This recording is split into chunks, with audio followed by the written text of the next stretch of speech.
இந்த 12ஆம் வீட்டுக்கு அதிபதி குரு 3ஆம் பாவத்தில் வெற்றி ஸ்தானத்தில். அப்போ நீங்க செலவு செய்யக்கூடிய எல்லா விஷயங்களுமே உங்களுக்கு வெற்றியாகவும் பெயர் புகழ் அந்தஸ்து கீர்த்தி பாக்கியம் போன்ற விஷயங்களை மேலும் அனுகூலப்படுத்தும். கெட்டவன் கெட்டிடில் கிட்டிடும் ராஜயோகம் அப்படிங்கிற ஒரு அமைப்பில் வருவதால் நிறைய நோய் வம்பு வழக்கு எதிர்ப்பு கடன் தொல்லைகளிலிருந்து மேஷராசிக்காரர்கள் இந்த பங்குனி மாதம் வெளிவருவதற்கு காரணம், இங்கு 6ஆம் அதிபதியே 3ஆம் அதிபதியாக வந்து 3-12 பரிவர்த்தனை யோகமாக இருக்கிறது.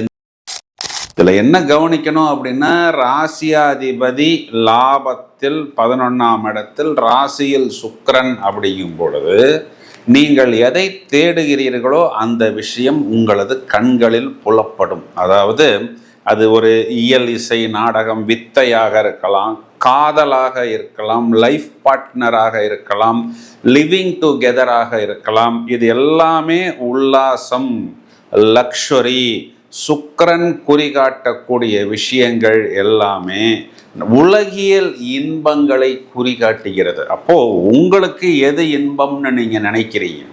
அது ஒரு நல்ல உணவாக இருக்கலாம், இல்லைன்னா நான் ஏற்கனவே சொன்ன மாதிரி தொடர்புகளாக இருக்கலாம்.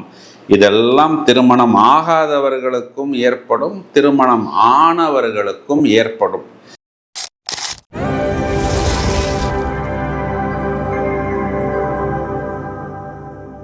ஹலோ ஃப்ரெண்ட்ஸ், பளிச்சென்று பங்குனி மாதத்தின் பலன் முதலில் மேஷ ராசிக்கு எடுத்துக்கொள்வோம்.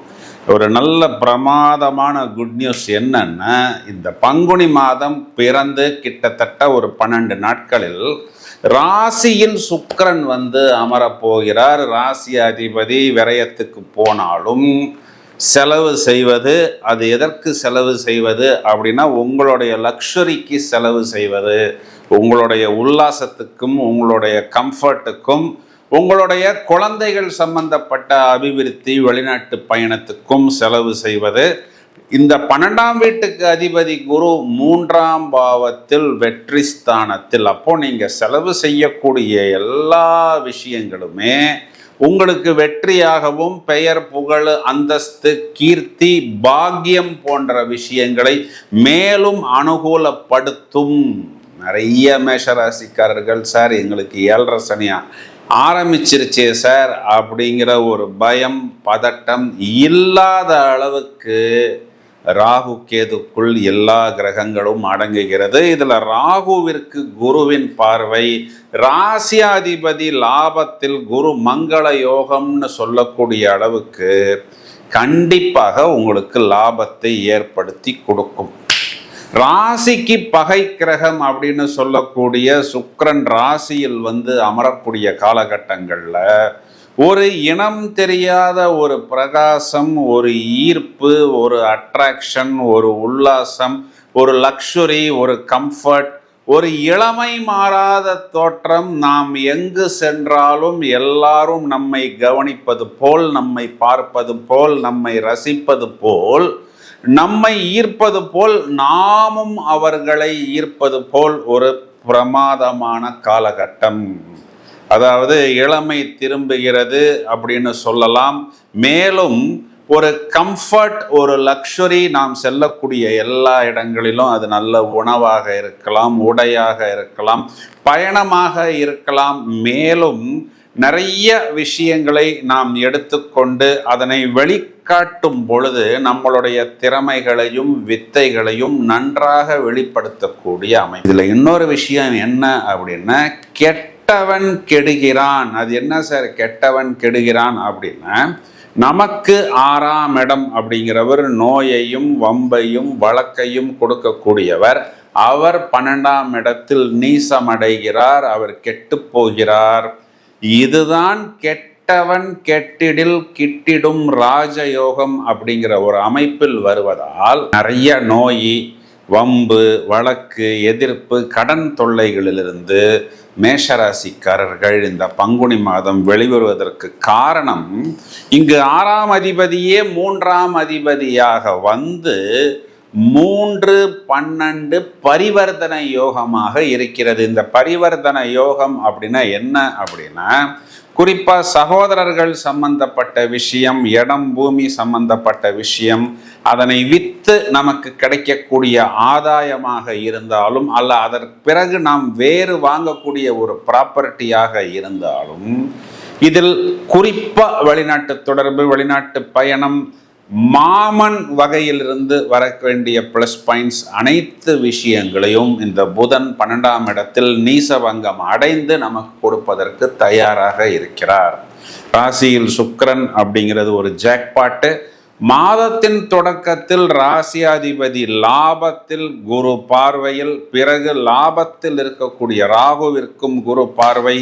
இது எல்லாமே இவர்களுக்கு பிளஸ் பாயிண்ட். ஒரு விரயத்தை செய்தாலும் ஒரு செலவு செய்தாலும் அதன் மூலமும் இவர்கள் ஆதாயம் பெறுவார்கள் அப்படின்னு சொல்வதுதான் நிதர்சனமான உண்மை. இதுல எங்க கவனிக்கணும் அப்படின்னா, 5ஆம் இடம் புத்திரஸ்தானத்தில் கேது இருப்பதனால் வழக்கமாக குழந்தைகளுக்கு இருக்கக்கூடிய அந்த நெகட்டிவ் இன்ஃப்ளூயன்சஸ் எல்லாம் குறையும். குழந்தைகளுக்கு ஆன்மீகம் சம்பந்தப்பட்ட தொடர்புகள், அதன் மேல் இருக்கக்கூடிய ஈடுபாடு, ஆலய தரிசனம், அதன் மூலம் பெறக்கூடிய ஞானம் போன்ற விஷயங்கள் எல்லாம் வழக்கத்தை விட கொஞ்சம் கூடுதலாகவே இருக்கும்.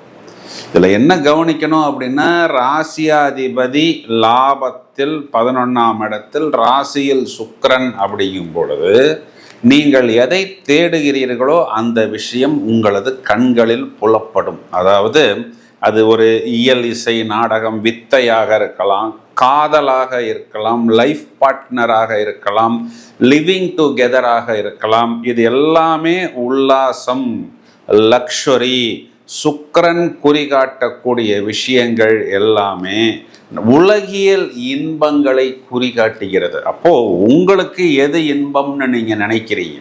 அது ஒரு நல்ல உணவாக இருக்கலாம், இல்லைன்னா நான் ஏற்கனவே சொன்ன மாதிரி தொடர்புகளாக இருக்கலாம்.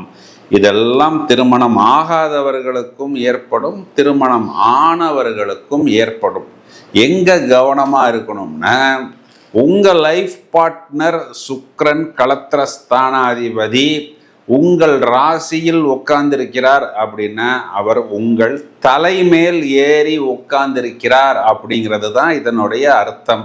இப்போ என்ன பண்ணுவார் அப்படின்னா, நீங்கள் லேசாக ஏதாவது சின்னதாக ஒரு தவறு பண்ணினாலும் கையும் களவுமாக உங்களை பிடித்து விடுவார். இந்த ஒரு விஷயத்தை மட்டும் நீங்கள் கவனமாக பார்த்து கொண்டால் போகிறோம். மேஷராசி சகோதரிகளை நம்ம எடுத்துக்கிட்டோம் அப்படின்னா, கணவனை குறிகாட்டக்கூடிய செவ்வாய் முதலில் லாபம் பிறகு விரயத்தில் வந்தாலும் அந்த விரயம்ங்கிறது உங்களுடைய லக்ஸரிக்கும் கம்ஃபர்ட்டுக்குமாகத்தான் இருக்கும். அதன் மூலம் ஒரு ஆதாயம் உண்டு. மேலும் களத்திரஸ்தானாதிபதி சுக்கிரன் ராசியில் வந்து உட்காருவதனால் உங்களுடன் உங்களது கணவன் அதிகமான நேரம் செலவு செய்வார். இந்த ராசியில் இருக்கக்கூடிய குழந்தைகளை நம்ம எடுத்துக்கிட்டோம் அப்படின்னா, படிப்பில் கொஞ்சம் கூடுதல் கவனம் இவர்களுக்கு வேண்டும். ஏன்னா ராசியில் சுக்கிரன் வரக்கூடிய காலகட்டங்களில் மனம் அலைபாயும். இப்போ என்ன பண்ணலாம் அப்படின்னா, வெற்றி ஸ்தானத்தில் குரு இருப்பதனால் உங்களுடைய ஆசிரியரையோ அல்லது டியூஷன் டீச்சரையோ நாடி அவர்களுடைய கைடன்ஸ் பிரகாரம் நீங்கள் போவது புத்திசாலித்தனம். இதே மேஷராசியில் இருக்கக்கூடிய நபர்கள் எங்க கவனமாக இருக்கணும் அப்படின்னு பார்த்தோம்னா, 12ஆம் இடத்தில் சூரியன் அரசாங்கம் சம்பந்தப்பட்ட அனைத்து விஷயங்களிலும் கவனம் தேவை. அது சாதாரண கரண்ட் பில்லாக இருக்கலாம், இல்லை இன்கம் டேக்ஸ் மாதிரி, ஜிஎஸ்டி மாதிரி விவரங்களாக இருக்கலாம். கூடுதல் கவனம் எடுத்துக்கொள்ள வேண்டும். குறிப்பாக சூரியன் உங்களுக்கு சனியுடைய நட்சத்திரத்தில் சஞ்சாரம் செய்யக்கூடிய காலகட்டங்களில் எந்த விதமான தொந்தரவுகளும் இல்லாத அளவுக்கு நீங்கள் உங்களை பார்த்து கொள்ளணும். மேலும் செவ்வாய் சனி சேர்க்கை 12ஆம் இடத்தில் இருக்கிறது. இந்த செவ்வாய் சனி சேர்க்கை அப்படிங்கிறது இந்த மாதத்தின் பிற்பகுதியில் வருகிறது. பாதங்களை பத்திரமாக பார்த்து கொள்ள வேண்டும். ஸ்போர்ட்ஸ் போகிறவங்க, ஜிம்மு போகிறவங்க, குறிப்பாக வயதில் மூத்த நபர்கள், இந்த நீ பெயின் இருக்கிறவங்க, ஆர்த்தோ பெயின் இருக்கிறவங்க இரவு நேரத்தில் தங்களை மேலும் குழப்பி கொள்ளக்கூடாது. இந்த அளவுக்கு நீங்கள் உங்களை பத்திரமாக பார்த்து கொண்டால் இதுவே போதுமானது.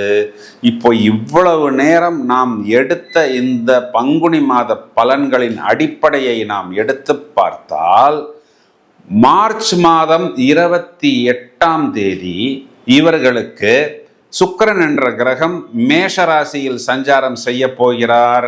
ஏப்ரல் மாதம் 2ஆம் தேதி குறிப்பாக செவ்வாய் என்ற கிரகம் மீனராசி மண்டலத்தில் சஞ்சாரம் செய்ய போகிறார். பங்குனி மாதம் முழுவதுமே சூரியன் மீனராசி மண்டலத்தில் சஞ்சாரம் செய்ய இருக்கிறார்.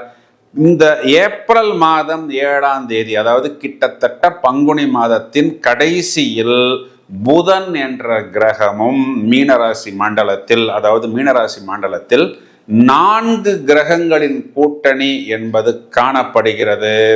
இப்பொழுது நாம் இவ்வளவு நேரமும் பார்த்த இந்த பலன்களானது இந்த கோச்சார பலன்களை அடிப்படையாக மையமாக வைத்து எடுக்கப்பட்ட பலன்கள்.